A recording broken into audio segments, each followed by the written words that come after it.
Horas 29 minutos. Agora nós vamos falar com o advogado Antônio Carlos de Almeida Castro, mais conhecido como Cacai. Doutor Antônio Carlos, boa tarde. Boa tarde, um prazer enorme falar com você e com os ouvintes da Jovem Pan. Bom, o senhor estava acompanhando as informações da Maria Trindade, toda essa expectativa que se tem em relação à sessão de amanhã do Supremo, as implicações que teríamos do ponto de vista da Lava Jato, do ponto de vista da prisão de criminosos mesmo a partir de condenação em segunda instância. O senhor tomou essa iniciativa agora, né? E o PEN está desistindo, né, retirou a ação do STF, mas ainda tem, como o Zé Maria disse, a outra liminar através do Instituto de Garantias Penais. Eu queria saber qual seria o seu objetivo ao apresentar esse pedido depois de toda a polêmica que nós tivemos na semana passada em relação ao habeas corpus do ex-presidente Lula, e na verdade Lula também seria beneficiado por uma eventual mudança de posição do Supremo. Olha, nós entramos com essa ação em 2016 e a época que entramos para discutir um preceito constitucional, eu entendo que a Constituição brasileira prevê expressamente o princípio da presunção de inocência e da não culpabilidade, ou seja, da impossibilidade de prisão antes do trânsito em julgado. Quem for contrário a isso, que tem opiniões que são bastante bem fundamentadas, tem que mudar a Constituição. Se for cumprir a Constituição, no meu ponto de vista, esse é o entendimento que tem que prevalecer. Nós entramos, o Lula não era sequer processado. Essa ação não tem nenhuma relação com o Lula. Infelizmente, no decorrer do tempo, quis o destino e quis a ministra Carmen Lúcia, presidente do Supremo, que julgasse o habeas corpus antes das ADCs.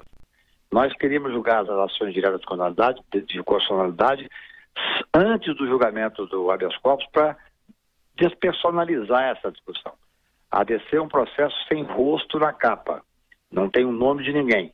Atende a todos os Silvas da vida, a todas as pessoas que tiveram a mesma situação. Agora, surpreendentemente, eu tinha sido, num dado momento, destituído pelo PEN, porque o Bolsonaro exigiu, quando foi entrar no partido para ser candidato a presidente da República, que eu saísse do caso. Depois, conversando com o Adilson, o Bolsonaro brigou com o partido, ele me deu uma outra procuração para que eu entrasse com essa liminar. Para que nós pudéssemos... O que eu pretendo na realidade? Eu não quero nem que seja julgado a liminar, eu quero que seja julgado o mérito. Eu acho importante que o Supremo Tribunal estabeleça uma definição sobre esse tema para ter segurança jurídica. É claro que quem define a pauta é o presidente do Supremo Tribunal e os ministros do Supremo. O advogado não deve ter ousadia de tentar propor uma pauta. Mas eu entrei com essa liminar logo após o julgamento do habeas corpus, porque eu entendo que não é possível que essa situação fique de forma indefinida. O jurisdicionado, o cidadão, merece ter uma definição, seja de acordo com aquilo que eu penso, que é o cumprimento da Constituição e a impossibilidade da prisão antes do segundo grau, antes do trânsito em julgado. Eu até dei uma opção que está sendo seguida por boa parte do Supremo, de esperar o julgamento no Superior Tribunal de Justiça, ou seja, dizer que pode prender. Eu não sou o dono da verdade. Eu acho que a insegurança jurídica é negativa. E a justiça lotérica é a pior coisa que existe. Se você entra com habeas corpus e cai na primeira turma do Supremo, a possibilidade de ficar preso é enorme, e se cai na segunda turma do Supremo, a possibilidade de esperar em liberdade é enorme. Isso é ruim para o Poder Judiciário, isso é ruim para o jurisdicionado. Eu explico com muita tranquilidade. Quando fiz esse pedido, evidentemente, com autorização da época do PEN, tem uma procuração recente deles, eu tenho muita dificuldade de entender as questões internas. Eu não sou partidário, eu não sou político. Eu tinha uma autorização, defendi uma tese e defendo uma tese, e isso agora deixou de ser importante para mim.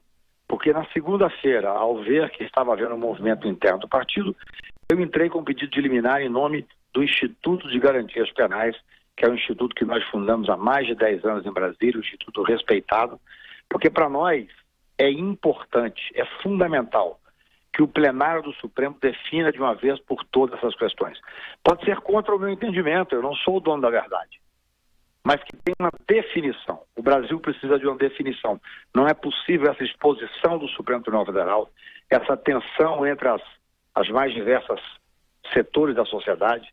Nós não pedimos muita coisa, nós pedimos uma definição do plenário do Supremo. A insegurança jurídica... Pode ou não pode. A insegurança jurídica, sem dúvida alguma, é uma coisa muito negativa para o país e nós já discutimos muito isso. Você não saber o que vai acontecer dependendo do julgamento. Não se sabia, na semana passada, por exemplo, o que aconteceria com o pedido de habeas corpus do ex-presidente Lula, quando ele foi condenado, se ele seria preso ou não seria preso. Não se sabia qual era o entendimento. Agora, o senhor acredita que esse seja o momento para se discutir um assunto tão delicado, tão polêmico, que teria tantas implicações em relação à Lava Jato, fora a possibilidade de liberação de outros tipos de crimes também, né? De pessoas envolvidas em outros tipos de crime, que não apenas corrupção, desvio de recursos. É o momento? Isso não criaria uma repercussão muito negativa na sociedade? Nós deveríamos ter discutido isso, como eu já disse, muito antes do julgamento do habeas corpus. Discutido isso o ano passado. Agora, que nós precisamos de uma definição é sempre o momento. O setor de marketing especializado da Lava Jato, a Lava Jato, além de juridicamente ser razoável, ela tem um setor de marketing muito forte. Ela instituiu na sociedade a impressão de que tudo é Lava Jato. Essa questão não tem nenhuma relação com a Lava Jato. Quando eu entrei com essa ação direta de constitucionalidade em 2016, não tinha nenhuma relação com a Lava Jato. Felizmente, vieram dos nossos lados, como amigos Cury, várias defensorias do Brasil inteiro. Quem são os principais atingidos? Pode ter 10, 15 ou 20 empresários que ficam todo dia aparecendo nas televisões brasileiras e nas rádios e jornais? Pode ter. Mas quem é que vai ser mais prejudicado com essa prisão antecipada? É o cliente tradicional do processo penal brasileiro. É o negro, o pobre, o despossuído, aquele desassistido. Eles mudaram uma discussão de forma inteligente. Eu estou dizendo, o setor de marketing estruturado da Lava Jato trabalha bem, mas essa não é uma discussão da Lava Jato. Essa é uma discussão muito anterior. Agora, o senhor tem se posicionado... Está sendo decidida. Desculpa, mas o senhor tem se posicionado contra vários procedimentos envolvendo as investigações e ações da Lava Jato, e alguns clientes seus também seriam beneficiados com isso, não? Não é verdade. Com devida vênia, não é verdade. Eu tenho vários clientes na Lava Jato, preferencialmente clientes que têm foro no Supremo Tribunal e Superior Tribunal de Justiça, são governadores, senadores e deputados. Para eles não tem nenhuma diferença essa discussão. Não existe segundo grau de jurisdição no Supremo ou no STJ. Mas o que é principal? Mas eles podem perder o foro, nós vamos ter eleições agora. Não, eu sou contrário ao foro de jurisdição, de prerrogativa. Eu sou contrário ao foro. O que eu quero dizer é que quando eu comecei essa discussão lá em 2016, não existia sequer a discussão do foro. Eu já me posicionava contra. Mas não existia sequer a discussão do foro. Isso é importante frisar. Agora, eu defendo uma tese. Essa tese é uma tese, do meu ponto de vista, de cumprimento da Constituição. A Constituição é clara, a Constituição diz lá. Existe o princípio da presunção de inocência e não pode haver a prisão antes do trânsito em julgado. Veja bem, quem discordar disso, e eu acho que tem muitas opiniões extremamente bem fundamentadas que discordam, vamos mudar a Constituição. Nem o Supremo Tribunal pode mudar essa cláusula, que é uma cláusula pétrea. Eu falo para os seus ouvintes da Jovem Pan, veja como é grave isso. O Supremo Tribunal afastou essa cláusula com uma cláusula pétrea, com aplauso de boa parte dos formadores de opinião. Pois bem, amanhã ela poderá afastar, por exemplo, a liberdade de expressão ou a propriedade privada, que são direitos constitucionais do mesmo patamar. Nós não podemos flexibilizar o cumprimento da Constituição. Quando eu era jovem, fazia universidade, eu achava que nós tínhamos que expandir os conceitos constitucionais. Hoje, revolucionário é cumprir a Constituição.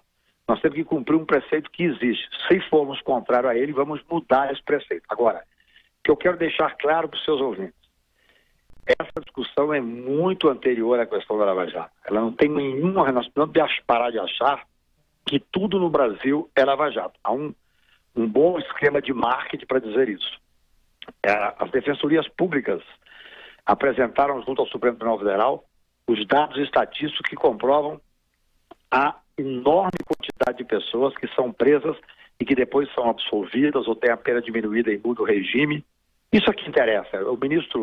O decano Celso de Mello, ele fala muito claramente, bastaria um ser preso injustamente, cumprir cadeia injustamente para depois descobrir que era inocente, que valia a pena o princípio.